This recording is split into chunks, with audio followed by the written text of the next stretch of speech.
భూములపై ఫారెస్ట్ అధికారుల దౌర్జన్యం, ఆదివాసీ భూములపై ఫారెస్ట్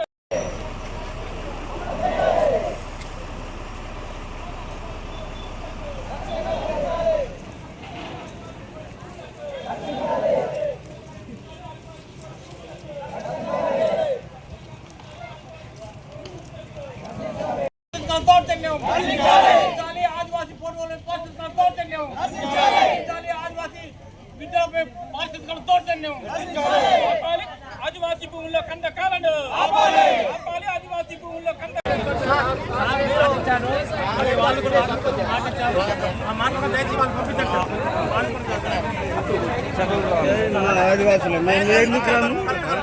ఆదివాసులు మేమెందుకు రాము నాకెందుకు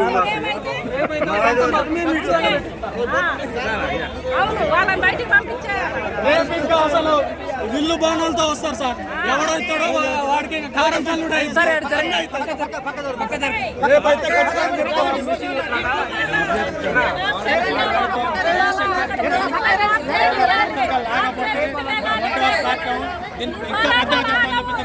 నా పేరు గంగయ్య, మాది రాలాపురం. ఎందుకు మాకు వచ్చిన సమస్య ఏంటంటే, ఇప్పుడు ఫారెస్ట్ అధికారులు అనేటోళ్ళు మమ్మల్ని అడగకుండా ఏం చేయకుండా ఇష్టం వచ్చినట్టుగా తవ్వుకుంటా పోతున్నారు. ఎందుకంటే మేము కనీసం 40 సంవత్సరాలు అవుతుంది కదా, అప్పటి నుండి బతుకుతున్నాం కదా. మాకు ఓటు హక్కు ఉన్నది, ఆధార్ కార్డు ఉన్నది, రేషన్ కార్డు ఉన్నది, అన్నీ ఉండగా కూడా ఇప్పుడు ఫారెస్ట్ వాళ్ళు మీ భూమి కాదు అనేసి అంటున్నారు. కానీ ఇప్పుడు మా భూమి ఎంతవరకు ఉన్నది? సాగు చేసుకున్న దానికి వదిలేసి మిగతా భూమికి వేసుకోవచ్చు కదా. సాగులో ఉన్న భూమిని కూడా దౌర్జన్యంగా ఇట్లా లాక్కొని మీకు హక్కు లేదు, ఆధారాలు లేవు అంటే ఇది ఎంతవరకు కరెక్టో ఇంకా వాళ్ళకే తెలియాలి.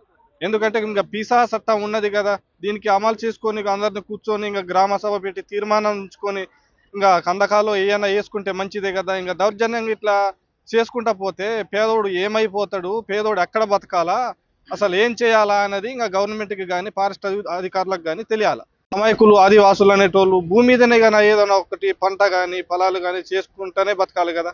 మరి ఏం చేయాలి? ఇప్పుడు ఆదివాసులు ఎక్కడ పోవాలా? ఏదో ఒకటి ఆధారాన్ని చూపించాలి కదా. ఇప్పుడు ఖాళీగా ఉన్న భూముల్ని చేసుకోమనండి. ఇప్పుడు వ్యవసాయంలో సాగులు ఉన్న భూమికి కూడా పత్తిని కూడా వరిని కూడా లెక్క చేయకుండా ఇప్పుడు దాన్ని కందకాలు తీసి మొక్కలు వేస్తామంటే ఇప్పుడు ఎక్కడ బతకాలా ఆదివాసుడు? ఏం తినాలా? ఇప్పుడు వరి చేనుని కూడా నాశనం చేసుకుంటున్నారు కదా. ఇప్పుడు వరి అనేది అందరం తినాలే కదా, తినే కదా బతికేది మనం. ఇంకా ఎక్కడ తినాలా, ఏం బతకాలా, అది ఎవరు చూపించాలా దారులు? అంటే ఇంకా ఈ భూములకు బదులు వేరే చోట డబల్ ఇస్తామంటున్నారు కదా అటవీ శాఖ అధికారులు. భూములు డబల్ వద్దండి, త్రిబుల్ వద్దు. మా భూమిని మాకు ఇవ్వమనండి, చాలు సంతోషం. అదే కానీ ఆ డబల్ త్రిబుల్ ఇచ్చేది అక్కడ చేసుకోమనండి. ఇక్కడ సాగులో ఉన్న భూమిని ఎందుకు? ఇంకా పంట ఉన్నది కదా, పంటను చూశారు కదా, ఆ పంటను చూశాను ఆపాలి కదా. ఇప్పుడు ఏ అధికారుల దగ్గర పోయినా మాకు సమస్య అనేది పరిష్కారం కావట్లేదు. ఎందుకు? ఇంకా ఏదో ఒక సమస్యని పరిష్కారం చేస్తే రోడ్డు ఎక్కాల్సిన అవసరం ఏంటి మాకి? ఎక్కడో ఒక్కడ ఏదో ఒకటి పని చేసుకుంటూ ఉంటాం కదా. ఇది ఎందుకు? ఈ దౌర్జన్యం ఎందుకు? ఇది ఆపాలని మా కోరిక. వచ్చి ఆపగలుగుతారా? మేము ఏం చేసినాం? ఇంకా ఆడ ఉండు పాపమా మాది. ఆదివాసి అనేటోడు ఎక్కడ ఉంటాడు? రోడ్డు మీద ఉంటాడు, అడవిలోనే కదా ఉండేది. సరే అడవి ఉండాలా, దానికి తీర్మానించుకొని ఇది ఇంత అడవి ఉండాలా, ఇది మీరు చేసుకొని బతకాలా బాబు అని చూపించాలి కదా. ఇప్పుడు పంట పొలాన్ని కూడా ఇంకా లాక్కొని అడవే ఉండాలా, మనుషులు ఉండొద్దా ఈడ? మనుషులు బతకొద్దా ఈడ? కానీ 40 సంవత్సరాలు అవుతుంది అప్పటి నుండి మేము బతుకుతాను, కానీ ఏది ఆధారం లేదు. 40 సంవత్సరాల నుండి ఇప్పుడు ప్రభుత్వాలు మారుతాయి, ఆఫీసర్లు వస్తాను చూస్తున్నారు, అన్నీ జరుగుతూనే ఉన్నాయి. కానీ ఆదివాసుని పట్టించుకునేది ఎప్పుడు?